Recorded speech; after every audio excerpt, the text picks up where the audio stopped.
નમસ્કાર મિત્રો, અમારી ચેનલમાં તમારું સ્વાગત છે। શહેરના જુહાપુરા 4 રસ્તા પાસે એક ભયાનક અકસ્માતની ઘટના સામે આવતા ચકચાર મચી ગઈ છે।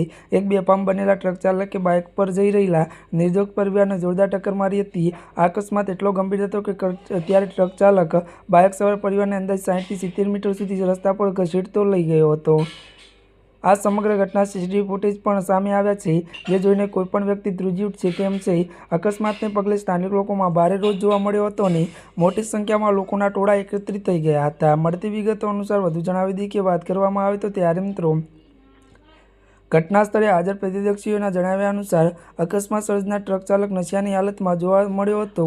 ટ્રકે બાઇકને ત્યારે ટક્કર માર્યા બાદ પણ ડ્રાઈવરે ત્યારે બ્રેક મારવાને બદલે ટ્રક હંકારી મૂકી હતી, જેના કારણે બાઇક પર સવાર પરિવાર ટ્રકને નીચે ફસાઈને લાંબા અંતર સુધી ખસેડ્યો હતો। જી હા મિત્રો, અત્યારે હાલની આ સૌથી મોટી અને દુઃખદ ખબર મળી રહી છે। ત્યારે મિત્રો આજના માટે બસ આટલું જ। અમારી ચેનલમાં નવા હોય તો અમારી ચેનલને લાઇક, શેર અને સબસ્ક્રાઈબ કરી દેજો। ધન્યવાદ।